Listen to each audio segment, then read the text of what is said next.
Okay, so we're going to be looking at imaginary numbers. We're going to learn how to simplify imaginary numbers. Now, this also we call complex numbers. Now, the reason why we're going to call it complex because part of it is a real part and part of it is imaginary. So we're going to combine real parts with imaginary parts. The real parts are just numbers, normal numbers, the way we know them.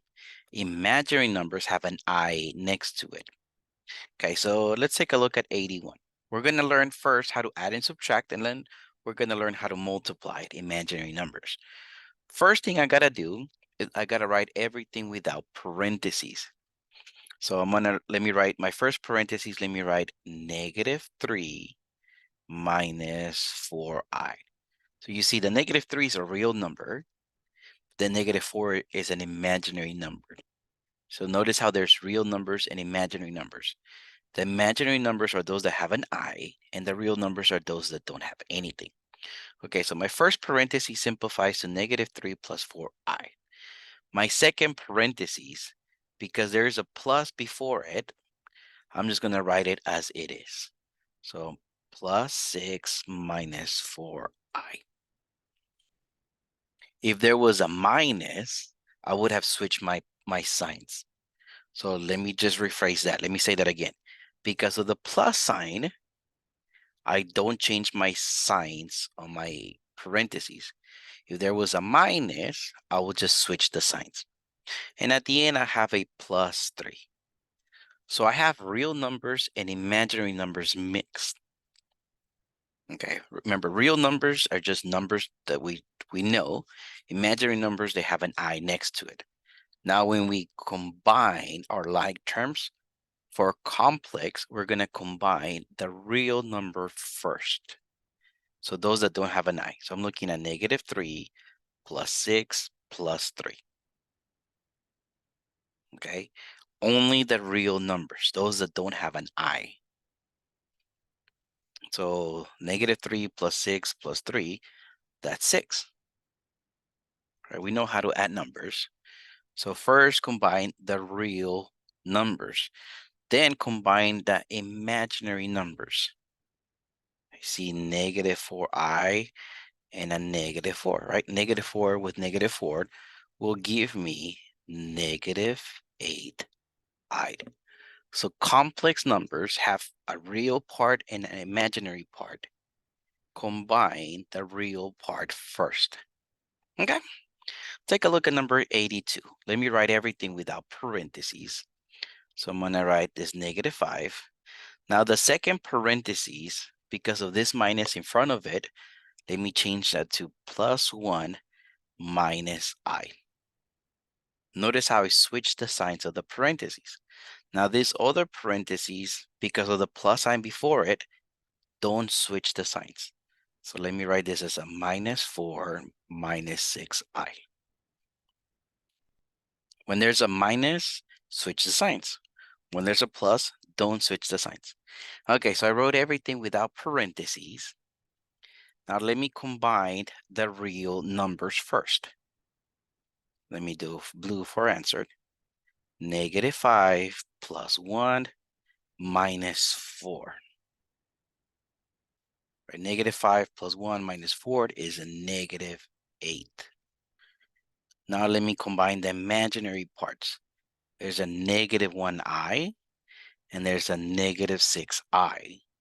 Right? -1 minus 6. Right? With algebra students, so I don't need to explain how to add numbers. I'm just going to call this -7i. I'm working up until 88, by the way. So let's take a look at number 83. Let me go in red. Let me write everything without parentheses. So the first parentheses, -2 plus 8i.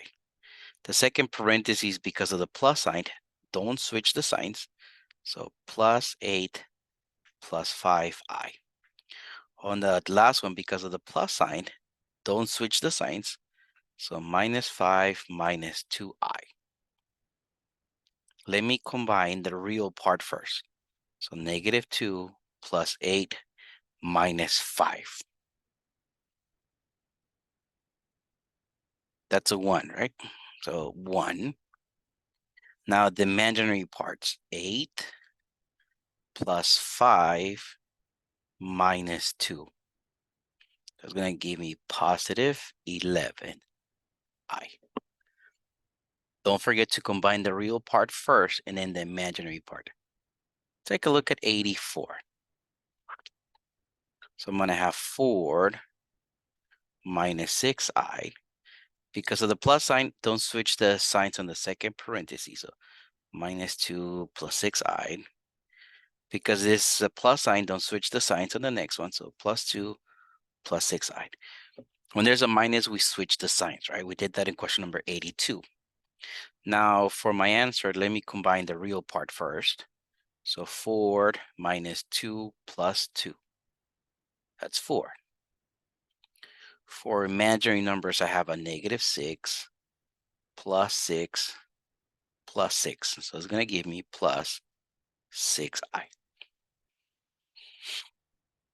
Now, interesting comes when multiplication. That little exponent, that literally means you have the same parentheses twice. So let me write it down. So negative 1 plus 2i, and then negative 1 plus 2i. We learned how to multiply it in algebra 1. We're in algebra 2, so we know how to multiply it. Let me distribute the negative 1 from the first parentheses to the second parentheses. So negative 1 times a negative 1 is positive 1. Negative 1 times 2i will give me positive 2i. And then let me distribute the 2i to the second parenthesis. So it's going to give me, it's a 2i times a negative 1. It's a negative 2i. But 2i times 2i will give me positive 4i squared. Let me remind you of something. I to the second power is a negative 1. So here, 4i squared, let me replace that as a minus 4. Because remember, I squared is negative 1, so 4 times negative 1. Let me replace that as a negative 4. Okay. Now let me combine my like terms. When it comes to real numbers,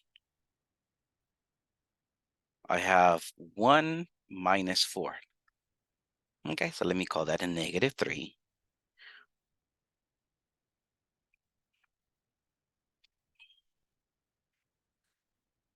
Oh, one thing here.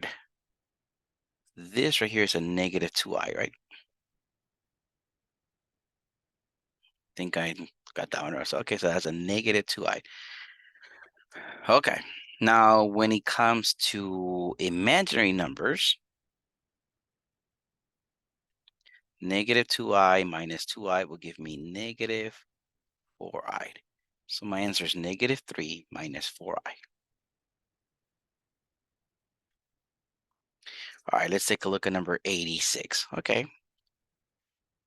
First, let me distribute the 2 from the first parentheses to the second parentheses.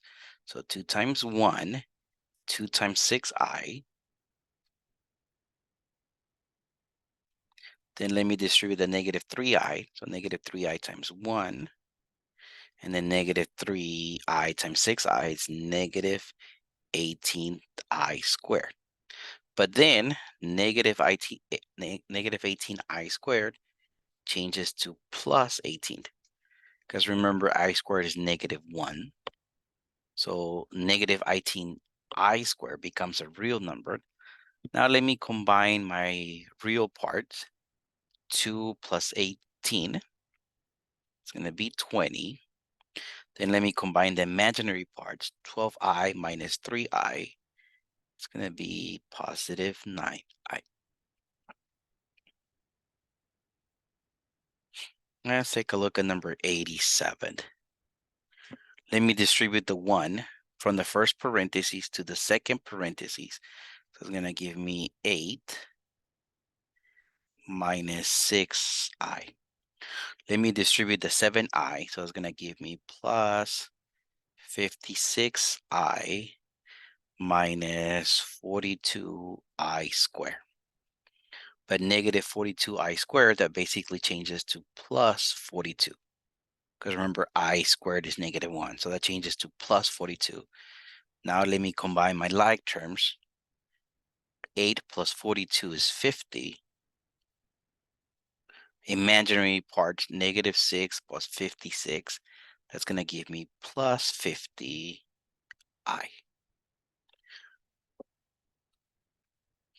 Now, question 88. This is actually going to be something cool about this. So let me write the parentheses twice. I literally have negative 8 plus 8i times a negative 8 plus 8i. I'm literally going to write the parentheses twice. Let me distribute the negative 8 from the first parentheses to the second parentheses. So negative 8 times negative 8 is positive 64. Negative 8 times 8i is a negative 64i. And then 8i times negative 8 is a negative 64i. And then 8i times 8i is positive 64i squared. Now, positive 64i squared basically is negative 64 because the I squared is negative 1. Now, when I combine my real parts, I have 64 minus 64, which is 0, right? I'm not even going to write it down, right? 64 minus 64, we can say they cancel out. 0, it's gone. There's no real part. Now, when I combine the imaginary part, negative 64 minus 64 will give me negative 128i. That's why I said it was going to be something pretty cool about it. So there you go. Let me zoom out. That's what we did.